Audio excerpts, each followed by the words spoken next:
Given എന്തായിരിക്കും x log x d y by d x plus y is equal to 2 by x log x. ഇതിനെ നമ്മൾ d y by d x plus p y equal to ക്യൂവിനോട് compare ചെയ്താൽ പിയുടെ value 1 by x log x വരും, ക്യൂയുടെ value 2 by x square വരും. ഈ ഒരു കൈൻഡ് ഓഫ് സിറ്റുവേഷനിൽ ഇൻ്റഗ്രേറ്റിംഗ് ഫാക്ടർ കണ്ടുപിടിക്കണം. എന്തായിരിക്കും integrating factor? E raise to integral p d x. E raise to 1 by x log x d x എന്ന് വരും. അവിടെ യു സബ്സ്റ്റിറ്റ്യൂഷൻ കൊടുക്കുക. എന്ത് ചെയ്യുക? യു സബ്സ്റ്റിറ്റ്യൂഷൻ വഴി എന്ത് ചെയ്യുക? സോൾവ് ചെയ്യുക. അതായത് integral 1 by x log x d x ചെയ്യണം. Put u equal to log x എന്ന് കൊടുക്കുക. ഡി യു എന്ന് പറഞ്ഞാൽ എന്ത് കിട്ടും? ഡി എക്സ് ബൈ എക്സ് എന്ന് കിട്ടും. സിംപ്ലിഫൈ ചെയ്യുമ്പോൾ ഈ problem d u by u ആകും, എൽ എൻ യു ആകും, എൽ എൻ ലോഗ് എക്സ് എന്ന് വരും. ഓക്കെ, അത് സിംപ്ലിഫൈ ചെയ്യുക. E raise to log x e log കൂടെ ക്യാൻസൽ ചെയ്ത് ആൻസർ എത്രയാകും? ലോഗ് എക്സ് ആകും. ഇൻ്റഗ്രേറ്റിംഗ് ഫാക്ടർ കണ്ടുപിടിച്ച സൊല്യൂഷൻ എന്തായിരിക്കും? Y times integrating factor is equal to integral q times integrating factor d x. ഇതാണ് ലീനിയർ ഡിഫറൻഷ്യൽ ഇക്വേഷൻ്റെ solution. ഈ രണ്ടാമത്തേതിൽ ഇൻ്റഗ്രേറ്റിംഗ് ഫാക്ടറിൻ്റെ വാല്യൂ എന്ത് ചെയ്യുക? ഇപ്പോൾ കണ്ടുപിടിച്ചിട്ട് കൊടുക്കുക, സോൾവ് ചെയ്യുക, ഈ കാണുന്ന സൊല്യൂഷൻ കിട്ടും. Y d x plus x minus square d y equal to 0 എന്നുള്ളതാണ്. അതിനെ റീഅറേഞ്ച് ചെയ്ത് എന്ത് എഴുതും? Y d x equal to x minus y square opposite y square minus x d y എന്ന് വരും. വൈ വെച്ച് ഡിവൈഡ് ചെയ്യുക. ഇവിടെ ശ്രദ്ധിച്ചാണ് ഇത് d x by d y minus y square minus x y എന്ന് എഴുതാം. ഒന്ന് റീഅറേഞ്ച് ചെയ്താൽ y minus x by y എന്ന് എഴുതാം.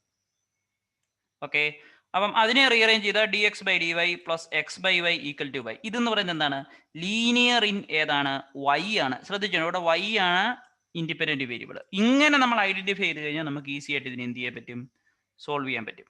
കാരണം ചിലപ്പം ഏതാണ് d y by d x രീതി സോൾവ് ചെയ്യാൻ പറ്റത്തില്ലെങ്കിൽ ഈ ഒരു രീതിയിൽ എന്ത് ചെയ്യണം? ട്രൈ ചെയ്യണം. ഓക്കെ, ഇത് d x by d y plus x by y is equal to okay ഈ രീതിയിലുള്ള ഇക്വേഷൻ ആണ്. ഓക്കെ, ഇതല്ല, അതായത് d x by d y plus p y is equal to q. പിയുടെ വാല്യൂ 1 ബൈ വൈ, ക്യൂയുടെ value y. ഇവിടെ നമ്മൾ integrating ഫാക്ടറിനെ കണ്ടുപിടിക്കണം. എന്തായിരിക്കും integrating factor? E raise to integral p d y is equal e raise to integral d by y y. E raise to log Y വരും. ഈയും ലോഗും കൂടെ cancel ചെയ്ത് ഇൻ്റഗ്രേറ്റിംഗ് ഫാക്ടർ എത്ര കിട്ടും? വൈ കിട്ടും. ഇങ്ങനെയുള്ള എൻ്റെ സൊല്യൂഷൻ എങ്ങനെയായിരിക്കും? എക്സ് ശ്രദ്ധിക്കുക, x times integrating factor is equal to എന്തായിരിക്കും?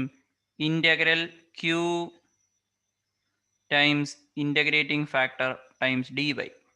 ഇത്രയും വ്യത്യാസമേ ഉള്ളൂ. ഇങ്ങനെയുള്ളതിൻ്റെ സൊല്യൂഷൻ എന്ന് പറയുന്നത് എന്തായിരിക്കും? X times integrating factor equal integral q times integrating factor times d y. ഇതൊന്ന് എന്ത് ചെയ്യുക? ഡയറക്റ്റ് ഇൻ്റഗ്രേറ്റിംഗ് ഫാക്ടർ ഓൾറെഡി കിട്ടി. ഡയറക്റ്റ് ഇൻ്റഗ്രേറ്റിംഗ് ഫാക്ടറിൻ്റെ ഈ വാല്യൂ എന്ത് ചെയ്യുക? ഈ ഇൻ്റഗ്രേറ്റിംഗ് ഫാക്ടറിൻ്റെ സ്ഥാനത്ത് ഈ വാല്യൂ എന്ത് ചെയ്ത് കൊടുക്കുക? സബ്സ്റ്റിറ്റ്യൂട്ട് ചെയ്ത് കൊടുക്കുക. അതിന് കറസ്പോണ്ടിങ് ആയിട്ട് നമുക്കതിൻ്റെ എന്ത് കിട്ടും? സൊല്യൂഷൻ കിട്ടും. Find the equation of a curve passing through the origin given that the slope of the tangent to the curve at any point is equal to sum of the coordinate of the point. Question എന്താണ് പറഞ്ഞിരിക്കുന്നത്? Find the equation of the curve passing through a origin. Passing through origin എന്ന് പറഞ്ഞാൽ ഏതോ ഒരു function ഉണ്ട്, അത് ഒറിജിനിൽ കൂടെ പാസ് ചെയ്യുന്നു എന്ന് പറഞ്ഞാൽ എന്താണ്? ആ ഒരു ഇത് 0 കൂടെ എന്ത് ചെയ്യുന്നു? പാസ് ചെയ്യുന്നു. അതാണ് first hint. Passing through origin എന്ന് പറഞ്ഞാൽ എന്താണ്? 0 കൂടെ പാസ് ചെയ്യുന്നു. ടാൻജന്റ് ടു ദ കർവ്, അതായത് ഒരു ഫംഗ്ഷൻ തന്നിട്ടുണ്ടെങ്കിൽ ഒരു ഗിവൺ പോയിന്റ് എക്സ് കോമ വൈയിലെ സ്ലോപ്പ് ഓഫ് ടാൻജന്റ് എന്ന് പറയുന്നത് എന്താണ്? ഒരു ഗിവൺ പോയിന്റിലെ സ്ലോപ്പ് ഓഫ് ടാൻജന്റ് എന്ന് പറയുന്നത് എന്താണ്? ഡെറിവേറ്റീവ് ആണ്. അപ്പം ഒരു ഗിവൺ പോയിന്റിലെ സ്ലോപ്പ് ഓഫ് ടാൻജന്റ് എന്ന് പറയുന്നത് എന്താണ്? ഡെറിവേറ്റീവ് ആണ്. ഇപ്പം ഇങ്ങനെ ഒരു പോയിന്റ് വന്നിട്ടുണ്ട്, ഇവിടുത്തെ സ്ലോപ്പ് ഓഫ് ടാൻജന്റ് ഇതാണ് ഇവിടുത്തെ ടാൻജന്റ് ലൈൻ എങ്കിൽ എം എന്ന് പറയുന്നത് എന്താണ്? dy by dx ആണ്. So we know that slope of tangent to curve at x point comma by dy by dx. ഇവർ ക്വസ്റ്റ്യൻ പറഞ്ഞിരിക്കുന്നത് dy by dx എന്ന് പറയുന്നത് എത്രയാണ്? x plus y. ഈ ഒരൊറ്റ ഇക്വേഷൻ കിട്ടിക്കഴിഞ്ഞാൽ പിന്നെ നമുക്ക് എന്ത് ചെയ്യാം? സോൾവ് ചെയ്യാം. xy comma the curve passing through the origin, let x comma y be the point on the curve. We know that the slope of the tangent is dy by dx. So dy by dx is x plus y. Rearrange the dy by dx minus y is equal to x. So dy by dx plus py equal to q. P യുടെ value -1, q ന്റെ value x. Integrating factor കണ്ടുപിടിക്കുക. E raise to integral p d x, e raise to integral -1 d x, e raise to -x എന്ന് കിട്ടും. ഇത് കിട്ടിക്കഴിഞ്ഞ് കഴിഞ്ഞാൽ നമുക്ക് easy ആയിട്ട് എന്ത് ചെയ്യാം? സൊല്യൂഷൻ കണ്ടുപിടിക്കാം. എങ്ങനെയാണ്? ഇന്റഗ്രേറ്റിംഗ് ഫാക്ടർ കിട്ടിക്കഴിഞ്ഞാൽ y times integrating factor equal to integral q times integrating factor d x. ഇതങ്ങ് എന്ത് ചെയ്താൽ മതി? സോൾവ് ചെയ്താൽ മതി. അതിന് കറസ്പോണ്ടിങ് ആയിട്ട് നമുക്ക് ഏതിൻ്റെ വാല്യൂ കിട്ടും? y യുടെ വാല്യൂ കിട്ടും.